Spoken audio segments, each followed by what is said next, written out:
Hello दोस्तों, स्वागत है आपका फिटर रिसर्च एकेडमी में। दोस्तों, आज हम दो चीज़ देखेंगे। पहले देखेंगे वर्नियर हाइट गेज के बारे में, देखेंगे। उसके बाद देखेंगे सरफेस गेज के बारे में। हम पिछले क्लास में देखे थे मार्किंग के लिए स्क्राइबर का यूज होता है, डिवाइडर का यूज होता है, जेनी कैलिपर का यूज होता है। आज हम देखेंगे वर्नियर हाइट गेज को कैसे मार्किंग के लिए यूज किया जाता है। उसके बाद देखेंगे सरफेस गेज को कैसे हाई मार्किंग के लिए यूज किया जाता है। हमने पिछले क्लास में सरफेस प्लेट और मार्किंग ऑफ टेबल के बारे में देखा था। तो जो सरफेस प्लेट होता है, सरफेस प्लेट के ऊपर मार्किंग किया जाता है और सरफेस प्लेट के ऊपर कुछ चीजें रहता है। जैसे मार्किंग करने के लिए हाइट गेज रहता है, वर्नियर हाइट गेज रहता है, एंगल प्लेट रहता है और जो भी ब्लॉक होता है वो रहता है।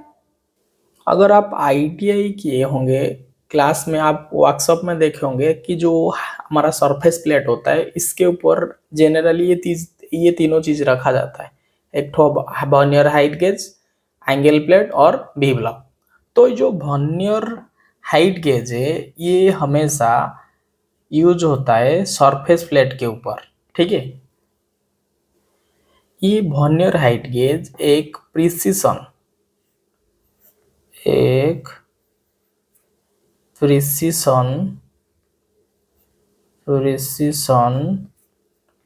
Marking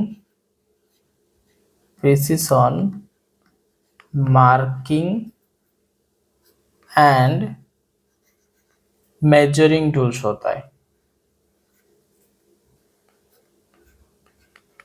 measuring instrument.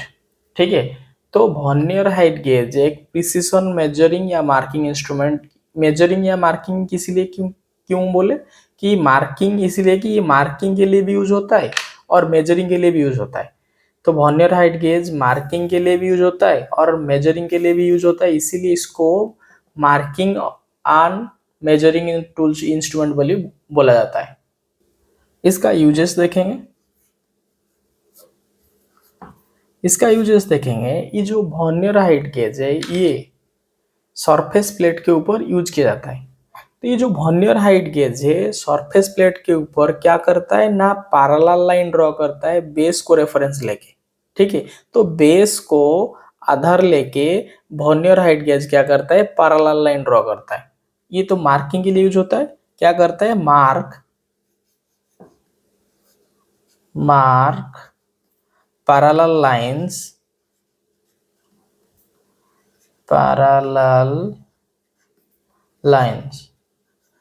Vernier height gauge क्या मार्किंग करता है, पैरेलल लाइन को मार्किंग करता है। Mark parallel lines from base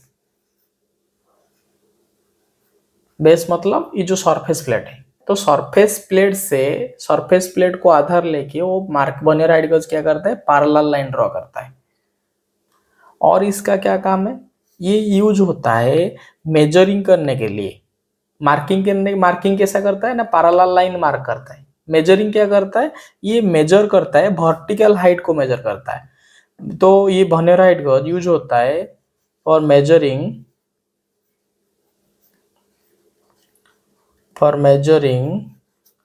vertical height, या हाइट भी बोल सकते, वर्टिकल हाइट। तो ये मार्किंग के लिए यूज होता है जो कि पैरेलल लाइन ड्रॉ करता है, और मेजरिंग के लिए क्या करता है, ये वर्टिकल हाइट को मेजर करता है। देखो, आशा करता हूँ कि आपको ये समझ में आया होगा कि मेजरिंग क्या है। देखिए, मेजरिंग क्या है, कोई ऑब्जेक्ट का जब हम मेजरमेंट, लेंथ कितना है, ब्रेथ कितना है, थिकनेस कितना है, मेजरमेंट लेते हैं उसको मेजरिंग बोलते हैं। तो ये हाइट का मेजरमेंट लेता है। मैं रफली ड्रॉ करने की कोशिश कर रहा हूँ। देखिए, ये एक सरफेस प्लेट है। ठीक है, मान लीजिए ये एक सरफेस प्लेट है। इसका 2D व्यू में मैं ड्रॉ किया हूँ। ये सरफेस प्लेट है जिसके ऊपर क्या होता है ना, एक वर्नियर हाइट गेज होता है। देखिए, सरफेस प्लेट है जिसके ऊपर ऐसे इसका बेस होता है। ठीक है, जो कि सरफेस प्लेट के ऊपर स्लाइड होता है, और इसका एक बीम होता है। इसका एक बीम होता है, ठीक है। सरफेस प्लेट है जिसके ऊपर एक बेस होता है और बेस से अटैच हुआ है ये लंबा, देखिए ये वाला बेस है और बेस से ये जो लंबा वाला है इसको बीम बोलते हैं। ये वर्नियर हाइट गॉज का स्टेबल पार्ट, फिक्स पार्ट है, ठीक है। ये बेस है,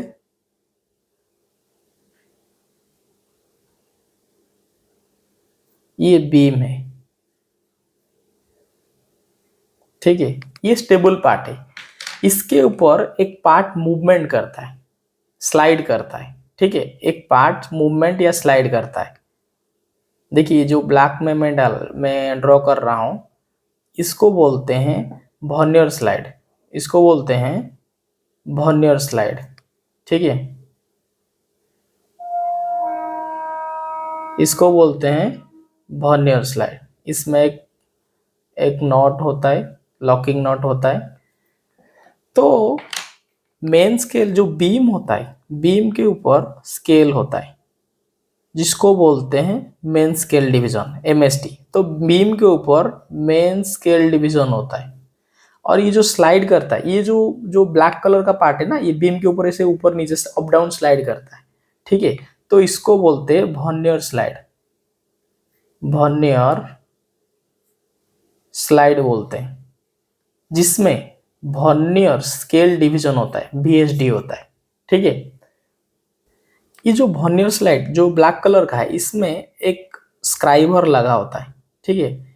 इसमें एक स्क्राइबर लगा होता है, देखिए ये स्क्राइबर है जो कि वर्नियर स्लाइड के साथ अटैच हुआ है, ठीक है। ये स्क्राइबर क्या करता है, ये ड्रॉ करता है लाइन को,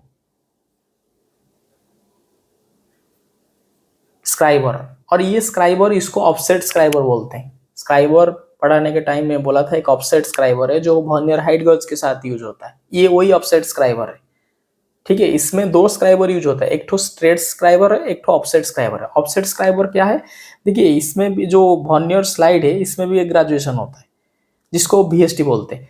ये वर्नियर स्केल का जीरो लाइन, मेन स्केल का जीरो लाइन जब कोइंसाइड करेगा तो ये जो स्क्राइबर का पॉइंट है वो बेस में या सरफेस प्लेट में टच होना चाहिए, तभी हम मानेंगे कि ये इसका जो एक्यूरेसी, इसका जो ये है एक्यूरेसी है वो ठीक है। तो हम कोई भी मेजरिंग इंस्ट्रूमेंट को यूज करने से पहले इसीलिए हम क्या करते हैं ना, इसको जीरो सेटिंग देखते हैं कि ये सही है या नहीं। देखिए कई बार ये वर्नियर स्लाइड ये बीम के ऊपर स्लाइड करता है, कई बार ये बीम के ऊपर ऐसा थ्रेड होता है, ठीक है।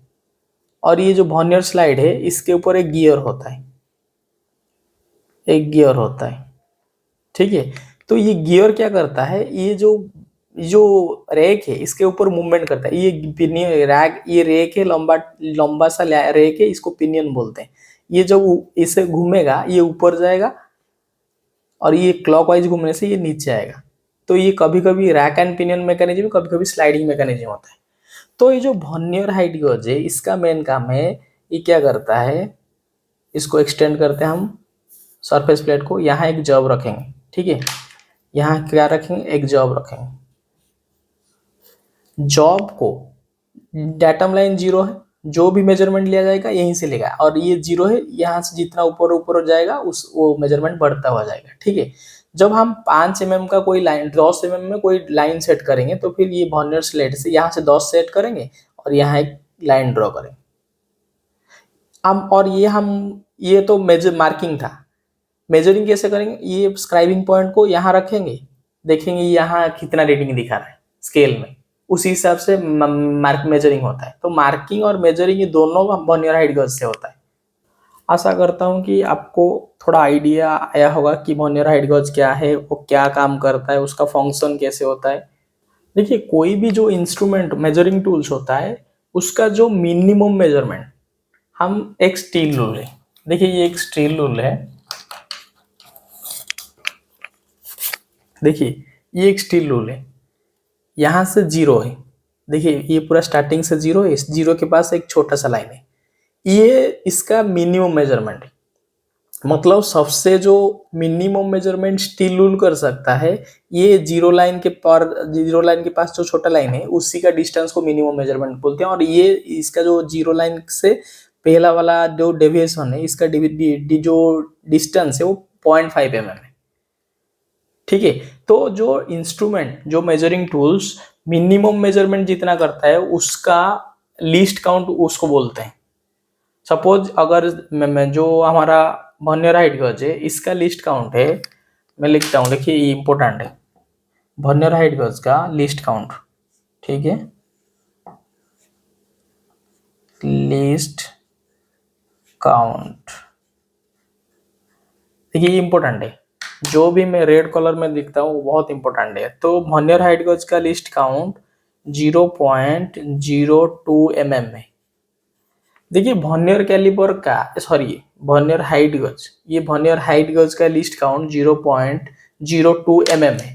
वर्नियर हाइट गेज का जो ग्रेजुएशन होता है वो वर्नियर कैलिपर का जैसा होता है। आपको शायद वर्नियर कैलिपर के बारे में अगर आइडिया होगा तो मैं बोल देता हूँ, नहीं तो आप मेजरिंग इंस्ट्रूमेंट में वर्नियर कैलिपर के बारे में पढ़ेंगे। तो वर्नियर कैलिपर इसका जो जैसा ग्रेजुएशन होता है ना, ये मेन स्केल में और वर्नियर स्केल में, उसी टाइप में ग्रेजुएशन होता है वर्नियर कैलिपर में। तो वर्नियर कैलिपर का लिस्ट काउंट जितना है और वर्नियर हाइट गेज का लिस्ट काउंट भी उतना ही है। तो लिस्ट काउंट इसका 0.02 mm है। और ये मेड ऑफ, ये कौन सा मटेरियल में बना होता है? Stainless steel.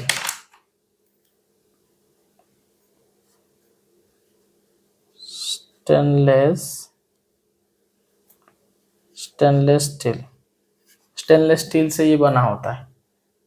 तो ये था हमारा वर्नियर हाइट गेज। अभी देखेंगे जो सरफेस गेज के बारे में। देखिए वर्नियर जो हाइट गेज है ये मार्किंग भी करता है, मेजरिंग करता है, लेकिन सरफेस गेज जो है वो सिर्फ मार्किंग करता है, दूसरा काम करता है लेकिन मेजरिंग नहीं करता है।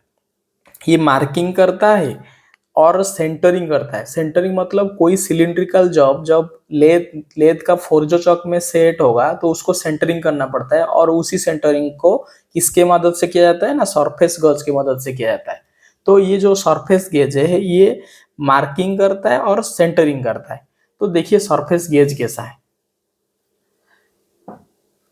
देखिए ये जब मार्किंग किया जाता है ना वर्नियर हाइट गेज में, वर्नियर हाइट गेज में जो स्केल होता है उसी स्केल को फिक्स करके मार्किंग किया जाता है। लेकिन जब वर्नियर हाइट सरफेस गेज का यूज करेंगे, सरफेस गेज को क्या करेंगे, देखिए सरफेस गेज कुछ इस तरह है, ये प्लेन ब्लॉक होगा, फिक्स टाइप, और दो टाइप का होता है, एक तो फिक्स टाइप है और एक तो यूनिवर्सल टाइप है। ठीक है, ये एक बॉक्स है, यहाँ ऐसे सीधा ऊपर उठा हुआ है बीम। ठीक है,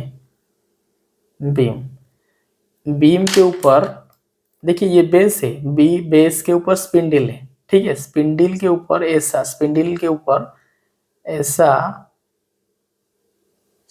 ऊपर ऐसा क्या हुआ है, एक पार्ट्स लगा हुआ है जिसको स्नॉग बोलते हैं।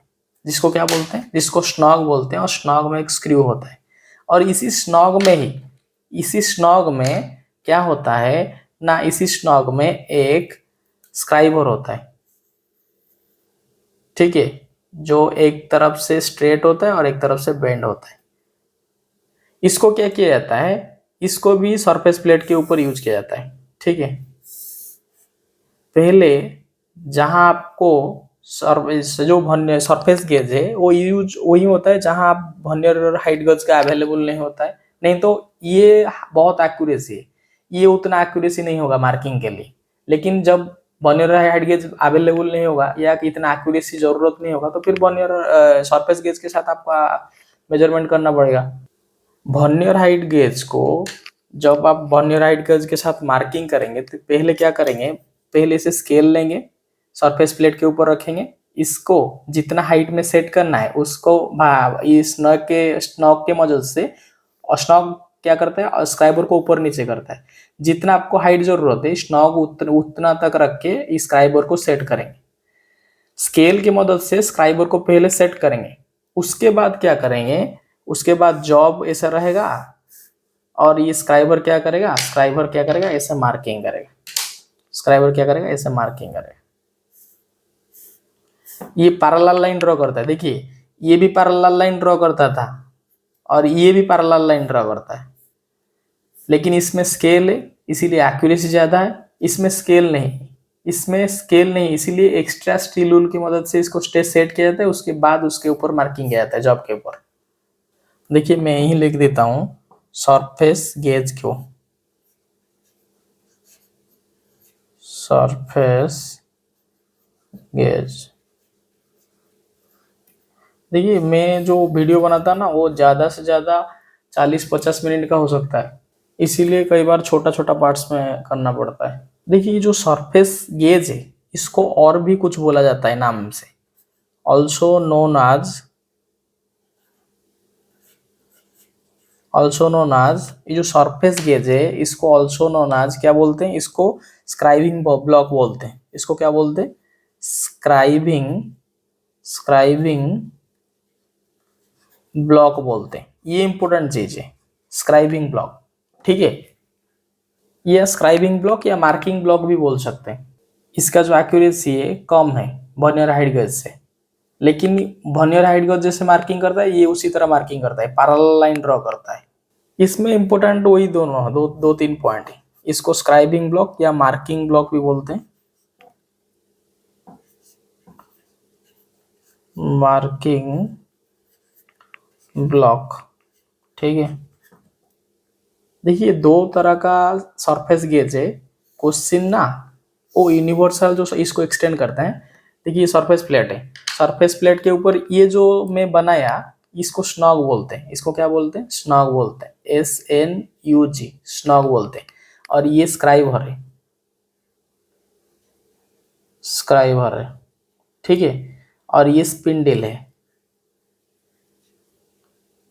स्पिंडल है। और ये बेस है। तो ये जो मैं बनाया था इसको बोलते हैं फिक्स टाइप। ये जो सरफेस गेज था या स्क्राइबिंग ब्लॉक था इसको बोलते हैं फिक्स्ड टाइप सरफेस गेज बोलते हैं, ठीक है। और एक सरफेस गेज है और एक टाइप है जिसको यूनिवर्सल टाइप सरफेस गेज बोलते हैं। यूनिवर्सल टाइप सरफेस गेज में भी उतना ही पार्ट है लेकिन कुछ एक्स्ट्रा पार्ट्स है। देखिए इसका जो बेस है वो फ्लैट है, यूनिवर्सल सरफेस गेज का जो बेस है, देखिए यूनिवर्सल सरफेस गेज का जो बेस है वो उसके नीचे बॉटम पार्ट्स में वी टाइप का कॉर्ड रहता है, ठीक है।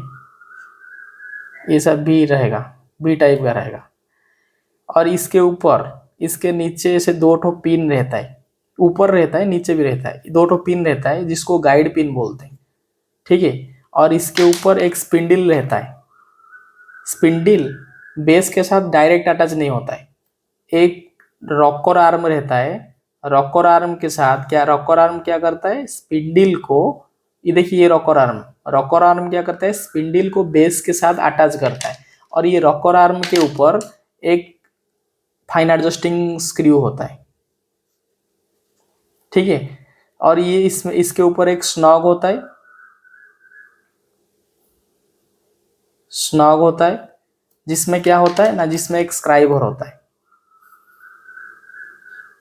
ठीक है। काम उतना ही, इसमें दो चीज एक्स्ट्रा है। पहला देखिए ये वाला जो पॉइंट है ये वाला, देखिए दो चीज एक्स्ट्रा है। देखिए नीचे दो ठो पिन है जिसको गाइड पिन बोलते हैं, गाइड पिन बोलते हैं। और इसमें एक पार्ट है जिसको बोलते हैं, जिसको रॉकर आर्म बोलते हैं, रॉकर आर्म बोलते हैं। ये दो चीज एक्स्ट्रा है, ये यूनिवर्सल सरफेस गेज है, यूनिवर्सल सरफेस गेज या स्क्राइबिंग ब्लॉक, ठीक है। क्वेश्चन कहां से आता है पता है, क्वेश्चन आएगा यहीं से, गाइड पिन से क्वेश्चन आएगा। गाइड पिन का काम क्या है, देखिए गाइड पिन जो है ना ये इंपॉर्टेंट चीज है। गाइड पिन जो है वो क्या करता है, पैरेलल लाइन ड्रॉ करता है। गाइड पिन क्या करता है, draw parallel line. Guide pin use होता है to draw parallel lines, parallel line draw करता है। तो गाइड पिन क्या करता है, गाइड पिन मदद करता है पैरेलल लाइन ड्रॉ करने के लिए, गाइड पिन का यूज होता है। देखिए ये गाइड पिन बेस के साथ जो स्पिंडल होता है डायरेक्ट अटैच नहीं होता है, फिक्स टाइप में डायरेक्ट अटैच होता है। जो यूनिवर्सल टाइप, उसको बेस के साथ स्पिंडल को अटैच करने के लिए और एक चीज का जरूरत पड़ता है जिसको रॉकर आर्म बोलते हैं। रॉकर आर्म में एक फाइन एडजस्टमेंट स्क्रू होता है जो स्पिंडल को मतलब स्पिंडल को फ्लेक्सिबल करता है, स्पिंडल को किसी भी एंगल में टर्न करने के लिए ये रॉकर आर्म हेल्प करता है। और स्पिंडल के साथ जो स्क्राइबर लगता है स्नॉक के मदद से लगता है, जो कि यहाँ सेम है। ठीक है, थोड़ा बहुत कंजेस्टेड हो गया, आपको समझ में आया होगा। मैं चीज़ें कंपेयर करने के लिए ही आसपास कर दिया, नहीं तो और एक पेपर ले लेता। देखिए कई बार चीज़ें सुंदर नहीं दिखता है, लेकिन समझने के लिए ऐसा करना पड़ता है। तो चलिए और एक वीडियो में हम देखते हैं कि एंगल प्लॉट और वी ब्लॉक के बारे में। इस वीडियो में इतना ही, धन्यवाद। अगर कोई डाउट है तो फिर आप कमेंट सेक्शन के माध्यम से पूछ सकते हैं। धन्यवाद।